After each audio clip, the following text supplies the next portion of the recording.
Сонгон сармас төмстэй маш гоё амттай дахиа яаж хийснээ харуулъя. За үүнд хэрэг болох зүйлс нь иймэрхүү хэмжээтэй төмс 4 дахианы гоё, тэгээ 3-4 сонгон, 1 сармас, 1 лимон, давс, Italian herbs гэдэг өөрийнхөө дуртай амтлагчийг хэрэглэж болно. Red wine, vinegar. За нэг иймэрхүү хэмжээтэй жижигхэн лист хэрэгтэй. Тэгээ сонгон сармасаа сайхан хаслаад дараа нь төмсөө маш сайн угаажгаад нэмгэн хэрчсэн төмсөө листэндээ эхэлчихгээд дараа нь сонгоноо ингээд нэмгэн хэрчээд дээрэс нь нэмнэ. Ингээд гараараа сайн хольсныхоо дараагаар сармсаа бутлнаа. Би энд сармс бутлагч ашиглаад сармсаа жижиглсэн байгаа. Үүнийгээ төмс сонгон дээрээ бас нэмээд холно. За ингээд жиг тараасныхаа дараагаар дээрэс нь дахиагаа байршуулна. 4 дахиагаа ингээд зэрэгцүүлж байршуулад одоо үүнийхээ дээрээс 1 цайны халбаг давсаа жигтгэн цацаад тараагаад дээрээс нь массажлаад ингээд сайн шингээж өгнө.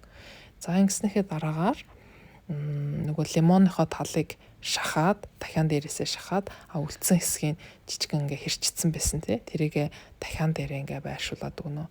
Тэрнээс өмнө нэрээ би herbs бас нэмсэн юм байна. Та нарт ямар herb байна? Өөрийнхөө дуртай эмийн ургамал амтлагчаа ашиглаарай.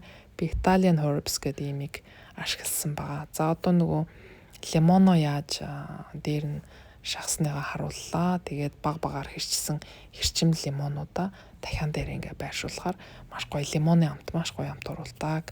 За хамгийн сүүлд нь нөгөө улаан дарсны цууга нэг иймэрхүү хэмжээтэй л нэмчихт бол нэг хэрэггүй нэг жаахан хэмжээтэй дахиан дээр ингээ нэмээд өгнө.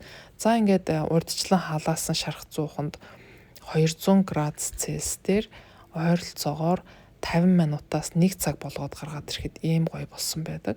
Хамгийн гол нь дахиагаа бүрэн болгох шаардлагатай. Дахиагаа хэрчээд үзэхэд ямар ч ягаан шүүс гарахгүй. Яг болцсон байвал тэгээд дээрэс нь төмс нь бүрэн болсон байвал энэ хоолыг болсон гэж үзээд тэгээд тавглаарай. Дээд талд нь байгаа түлэгдсэн лимоныг заавал хэрэглэх хэрэггүй те. Түүгээд хайчиж болно. Тэгээд энэ хоол маш гоё үнэртэй, их гоё амттай болдог. Та бүхэн туршаад үзээрэй.